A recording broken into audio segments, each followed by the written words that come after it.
tere jälle! Vahepeal sai siis talv läbi, et talvekas läks siis puu alla ootama oma aega. Vahepeal teeb temaga ilusaks ja ülevaatused ja värgid tuleb ka ära teha suvel ja nii edasi, et siis on järgmiseks aastaks järg korras. Aga siin esiplaanis on meil uus projekt. Seekord midagi uut. See on siis Audi 100 C3. Kahjuks küll esiveoline, aga noh, ei ole hullu. Tegu on siis 85. aasta pilliga. Et siin natukene väliselt ilmselt tahab tuunimist, siin see iluliist vaja tagasi panna ja nõuksed asjad, aga noh, eks omanik ise neid tuunib. Minu ülesandeks on siis seekord panna siia uus mootor. Praegu on siin kapoti all meeletud 66 kilovatti. Kohe vaatan, kuidas see asi lahti käib. Siit näpuga. Pähe ka ei kuku, jah, amordid töötavad. Nii, siin on siis hetkel meeletud 66 kilovatti selle mehapritsega välja pigistatud. Roolivõimu ei ole. Sidur on trossiga. Siis spidomeeter on ka trossiga, noh, see on nagu omane neile. No päris viimastel, mis need libelingid on, nendel on ikkagi juba elektrooniline sarnasem C4 Audile, aga see on täitsa analoogpill. Siia asemele tuleb siis ka 1.8 mootor, aga turboga, nagu meil tavaks. Seekord läheb siis AJL koodiga, see on 132 kilovatti. Ehk siis tuubeldame selle jõu, peaks saama päris vahva. Aga piilume korra sisse ka.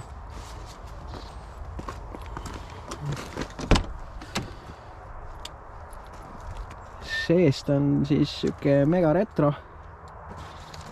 Õledam sisu. Ilus korras iseenesest kõik. See väike spido on ka omane sellele nii-öelda preface'ile. Niisugune kandiline, veits sarnane B2 Audile. Business Edition, suur kell. Et kellel neid pöördeid ikka vaja on.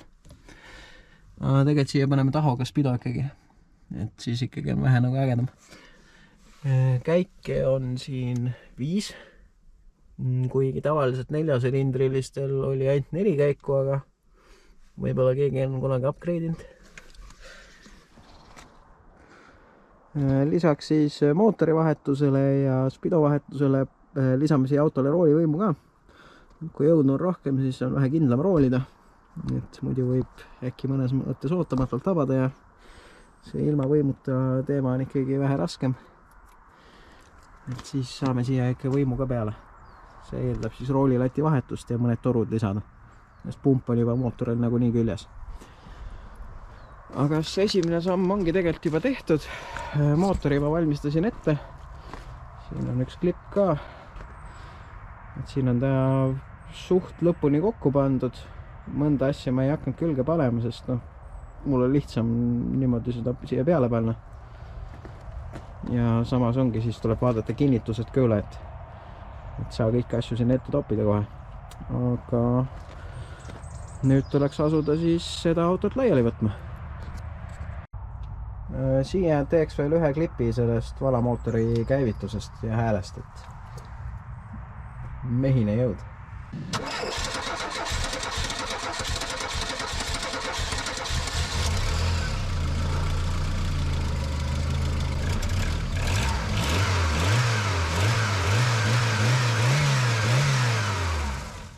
Pill sai siis tuppa aetud.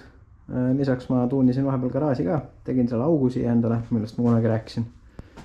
Et veits tüütu oli ringiga käia tööriistu toomas. Nüüd on vähe lihtsam. Aga siin on jah siis see mootor, mis on ette valmistatud. See läheb siis siia peale. Auto mahutamisega oli ka veits pulli. Pidin oma estakaadi veits ette poole nihutama, kuna selle auto taguots on väga pikk. Et kui esmalt jah, telje vahe on nagu suht sama nagu need 80 ja kupeed, siis pagasnik on nagu mingi 3 kilomeetri pikkune. Aga ära ta mahtus ja nüüd lasen tal maha jahtuda ja siis saan hakata vedelikke välja laskma. Natuke aega olen siin siis nokitsenud ja nuputanud, Stangega oli natuke mõtlemist, kuidas see ära käib. Idee on ikkagi sama, et külje peal on tal need kandurid, aga see tuligi siis lihtsalt ettepoole, slaidid ära. Aga enne seda tuli siit ära võtta see iluvõre, siis oli mingisugune liist siin all eraldi, alt selle võre nokkisin välja ja siis siin oli lõpuks plekk tala sees, ühesõnaga väga palju hüppe. Uuematel autodel on nad kõik suht üheks tükiks kokku viidud, aga üldpilt on väga hea.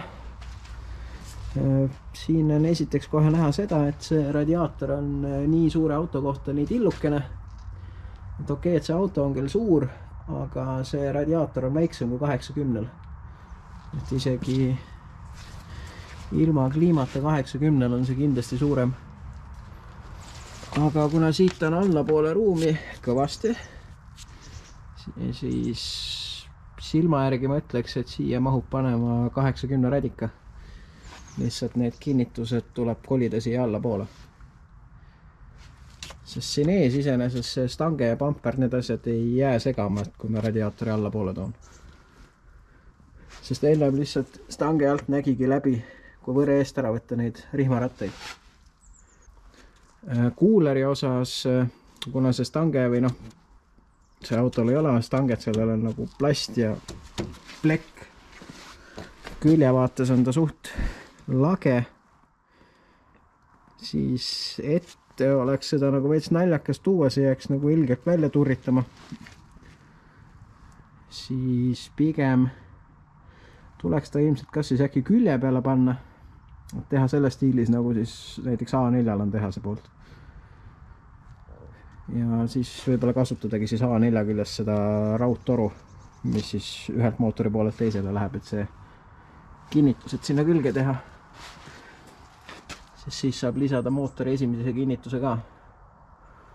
Rida 4-dega ei olnud probleeme, aga selle sama kere peal rida 5 kippusid läbi kapoti tulema. Et siis saab selle probleemiga juba ennetada. Jätkame siis seda töökulgu, esiots on laiali. Siin on näha, kui palju ruumi tegelikult siin ümber mootori on. Siin oli veel hulga põlte ja kruvisid ja lõpuks sai siit paljaks. Aga nüüd saabki asuda siis põhiasja kallale, et viimased juhtmed, nii palju kui neid sellel mootoril on, võtan siit küljest lahti, tõstan kõrvale ja siis on selle mootori siit käigukasti küljest lahti poltida ja käpad ka. Nüüdseks olen kõik poldid lahti saanud, mootor on juba poole mineku peal. Ma korraks tegin stoppi, et saab siis natuke veel siit mõne kaadri ja natuke rääkida. Siin on sellised huvitavad mootoripadjad, meenutavad mõne auto käigukasti patju. Siit poolt oli hästi lihtne, loogiline, aga siin teiselt pool oli kuidagi, ma ei tea, mitte mingit moodi see asi nagu normaalselt argna ta ei tahtnud, et siuke paras nikerdamine oli. Arvestades seda, et siin kapoti all on nagu sidaks ruumi.